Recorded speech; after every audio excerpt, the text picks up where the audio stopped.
Et ce sera l'équipe Catapote de Alive Sport qui va nous rejoindre maintenant. Donc applaudissez-la. Encore d'écho sanguin.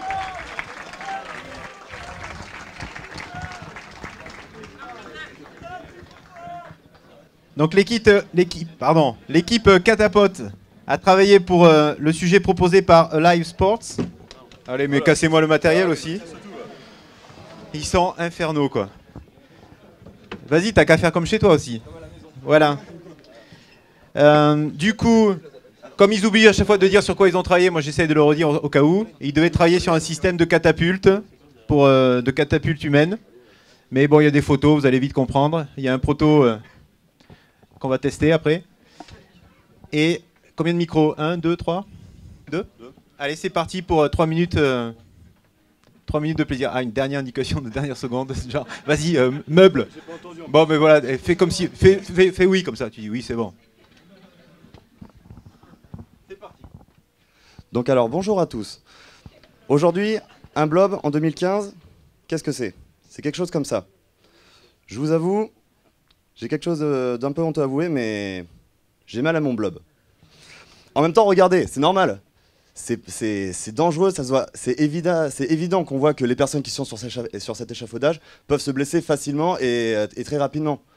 De plus de ce problème de sécurité, on a un autre problème qui s'est révélé, c'est un problème de mobilité. On voit que cette structure, à chaque fois qu'on va devoir utiliser notre blob, va devoir être installée et montée, ce qui va du coup engendrer des pertes de temps et un coût supplémentaire. Durant ces 24 heures, nous avons travaillé sur un système capable de contrer ces problèmes de mobilité et de sécurité. Alors pour ça, on avait besoin du coup de dégager beaucoup d'énergie, de déplacer une masse, sans utiliser aucune source d'énergie électrique, hydraulique, pneumatique, à part celle mécanique. Et pour ça, on s'est inspiré du bon vieux fameux flipper. En fait, le principe est simple.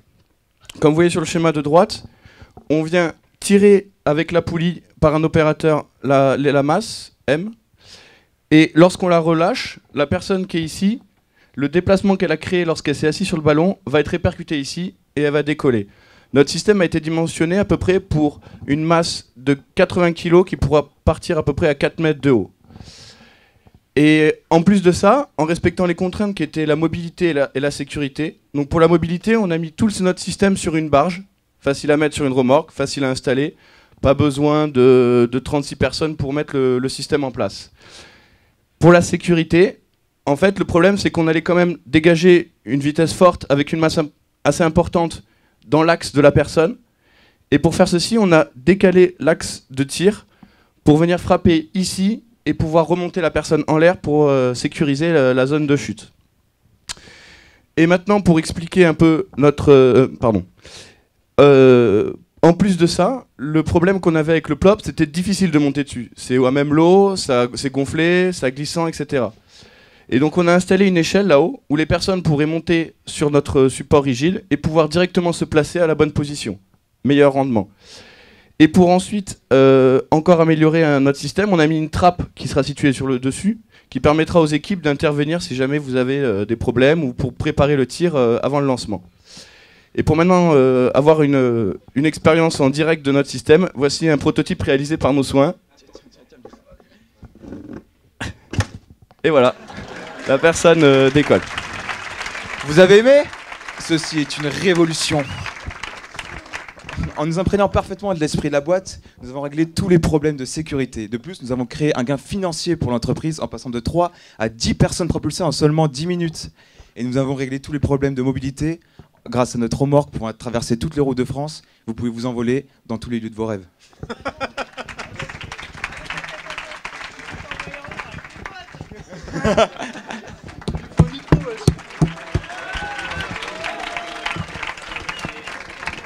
Est-ce qu'il y a une question de la part des membres du jury? Alors moi, c'est pas une question, c'est une remarque. Dans l'équipe, il y a le fils de mon chef, donc ils vont arriver numéro 1. Je suis désolée. Je peux pas faire autrement. Alors dans l'équipe, il n'y a que des Estia, donc bon, vous n'êtes pas obligé de les récompenser, quoi. Non, il faut que je contrebalance. Je vous ai dit que j'étais impartial. Est-ce qu'il y a une question sur le... J'ai bien aimé l'expression. L'équipe peut préparer comment vous avez dit, le tir de lancement, il n'y a que chez Ariane et chez la NASA qu'on dit ça. Et non chez Lightsport. C'est pour les propulser dans la stratosphère. c'est Ouais, pour ça, bien c'est sûr. exprès. Est-ce que tout était clair? Non? Une petite question. Pourriez-vous justement repréciser cette première partie, le lancement? Comment est-ce que vous le faites? Ah, bon, je vais répondre. En fait, Attends. nous avons une cage d'1,60 m sur 1,60 m qui est à l'intérieur. Nous avons donc une masse haute, c'est une boule sphérique de 50 kg. Derrière, donc, nous avons un treuil avec 5 points d'attache pour la tirer, avec une manivelle nous permettant d'avoir juste 2,5 kg de traction.